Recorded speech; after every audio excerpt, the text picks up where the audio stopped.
Mon enfance était plutôt une enfance ordinaire, une enfance qui est plutôt heureuse, dans un quartier populaire où régnait finalement l'entraide entre les personnes. C'était un quartier qui était très mixte. Et le challenge important de la famille qui nous venait de nos parents, c'était l'école. L'école, c'était ce qui nous faisait vivre du matin au soir. Tout tournait autour de l'école. Mon père, son challenge, c'était qu'on ne soit pas ouvrier. Il nous disait qu'il souhaitait que nous soyons des travailleurs dans des bureaux avec un stylo comme ses chefs. Donc c'était son challenge, donc je crois que j'ai un peu rempli ce challenge et finalement on les rend très fiers ainsi.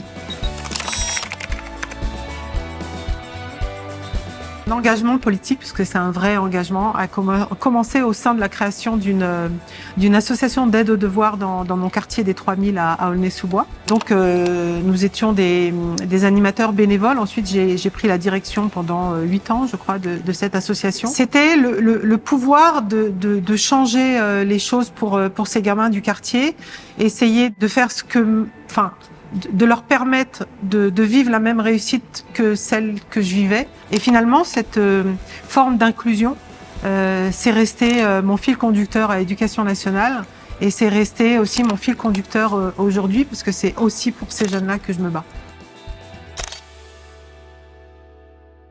Célébrons nos jeunes et donnons-leur les moyens de nous dire l'Europe qu'ils souhaitent et de vivre pleinement leur jeunesse. Merci. Et j'ai incarné en fait le fait de représenter la France.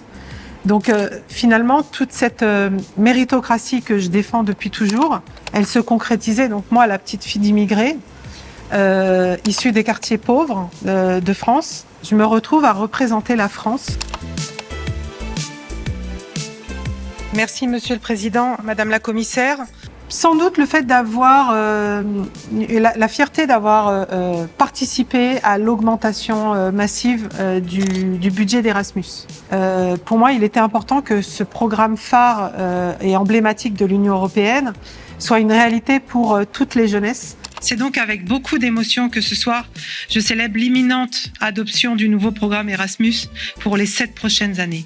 Je me réjouis de voir le résultat de notre travail devenir un texte législatif qui changera la vie de millions d'Européennes et d'Européens. Il y a aussi un autre programme qui appartient à Erasmus aussi, et où j'étais la seule à me battre pour qu'il continue d'exister, c'est Discover EU, qui permet de manière assez facile d'obtenir un billet de train pour aller partout en Europe. On construit ce qu'on a oublié, je crois, de construire au début de la construction de l'Union européenne, l'identité européenne. Alors dans mon bureau, j'ai des photos, j'ai des œuvres d'art qui m'ont été, j'appelle ça des œuvres d'art, mais qui m'ont été offertes par des élèves et finalement créées par ces élèves de CM2. J'ai aussi un drapeau que tout le monde m'envie, un drapeau européen qui m'a été offert par un lycée et qui a été brodé par des élèves, donc tout le monde me l'envie. Et je pose souvent devant ce drapeau avec fierté. Et tous ces éléments me rappellent pour qui je travaille au quotidien.